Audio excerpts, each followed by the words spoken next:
Magandang araw mga kaibigan. Bigyan natin ng reaction opinion itong article published sa tntabante.com. Tungkol ito sa kontrobersya sa nag-retire na PNP Igorota General na sinampahan nila ng kaso dahil nagsuot daw ng luxury shoes worth 70,000. Ito, inaakalang luxury shoes ng retiradong PNP General, peke pala. Wow, mali. Nagmistulang na wow, mali. Si Napolcom Vice Chairperson Rafael Vicente Calinisan sa ginawa nitong pagsampa ng reklamo laban kay retired PNP Health Service Chief Brigadier General Jezebel Imelda Medina dahil umano sa pagsusuot ng mamahaling sapatos. Sa papeles na kumakalat sa Camp Crame ngayon at sa resibo din ng kontrobersyal na sapatos, lumalabas na hindi nagkakahalaga ng 70,599 ang presyo nito, kundi ayan, $33.96 o mahigit 2,000 lang, at nabili ito sa isang online shop. Sa madaling salita, peke ang sapatos. Si Medina ay kinasuhan ng less grave neglect of duty and conduct unbecoming of a police officer ng Napolcom dahil sa nasabing sapatos, at kung mapapatunayan ay maapektuhan ang mga makukuhang benepisyo. Nagretiro si Medina sa PNP nitong December 25, 2025, subalit bago ang pagre-retiro niya ay isinampa ng Napolcom ang nasabing reklamo laban sa babaeng general noong December 23, 2025. Sinubukan namin kunin ng pahayag ng Abante Radio si Attorney Calinisan, subalit sa ngayon hindi pa ito sumasagot sa text at tawag. Ay nako, nung lumabas ang balitang ito, I think early January, umiling na lang ako. Wala ito, parang opinion ko lang ito parang pakitang gilas ng Marcos Jr. administration na galit sila sa mga korap. Di ba ang malaking issue is corruption sa Marcos administration?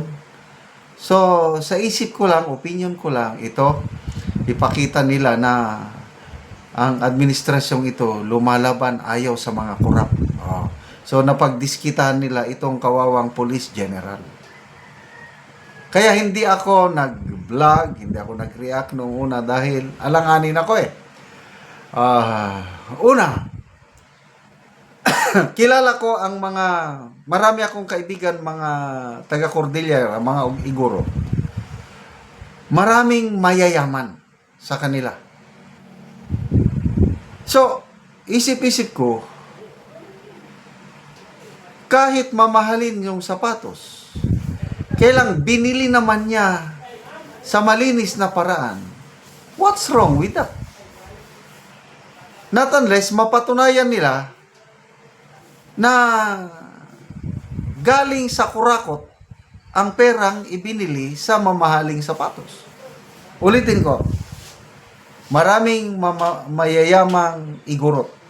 Bukid nun,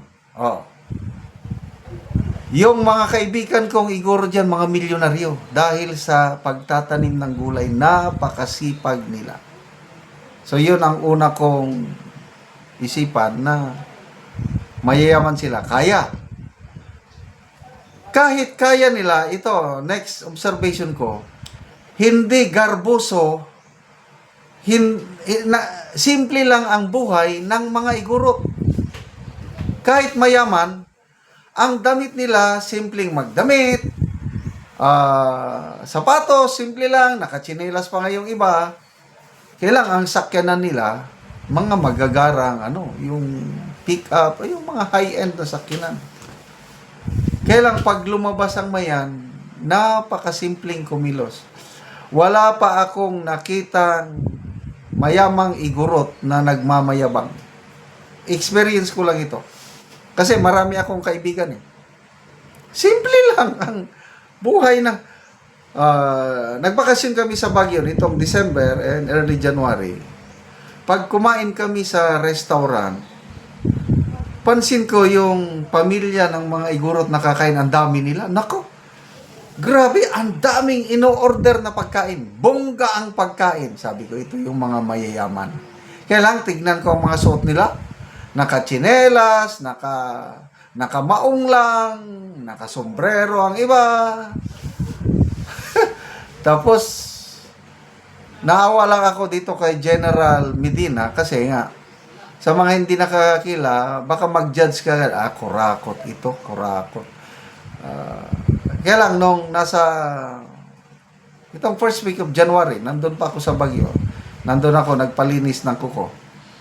Katabi ko kasi, pinag-usapan na, ano ba naman to? Pati retiradong general, kinasuhan pa nila na nagsuot ng mamahaling sapatos. Kung kaya naman niyang bumili. Sabi ko, istorya na lang ako na, marami mang mayamang igurot.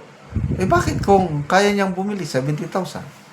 Bakit ang mga lawmakers, grabing mga sapatos, mga bag, mga necklace o jewelries ang mamahal.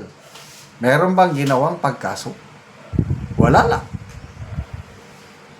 Na yun, abot ng millions. Yung mga relo, mga wala lang.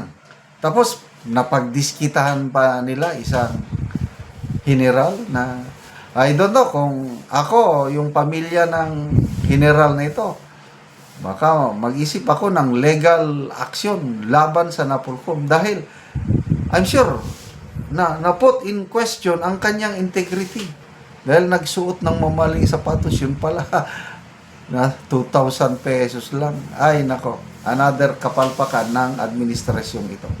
Salamat mga kaibigan sa inyong pagsubaybay sa ating channel. Nakakatulong kayo ng malaki sa Tribong Talandig ng Bukidnon dahil ang sweldo natin sa channel na ito is pantulong po sa tribo. Excuse me. Namimigay tayo ng libreng yero at pako para itong tribong ito makapagpatayo naman ng mas maayos na tirahan. Panoorin niyo ang video na ito. Muna ni ang natabangan na Mugyero. Sa sin kay makakuha na sa mong balay.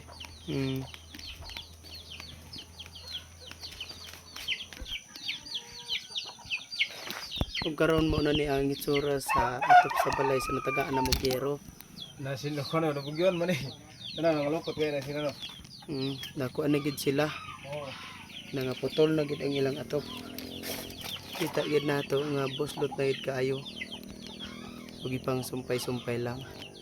Napa dire nga, apililid dito dire kay. Palo. Dunga ni sila. Nangaputol-putol na gid ang yero. Dunga ni sila gid dupat ba eh. Labi na nga naigo daw sila sa bagyo. Nangaputol na pud ang ilang yero.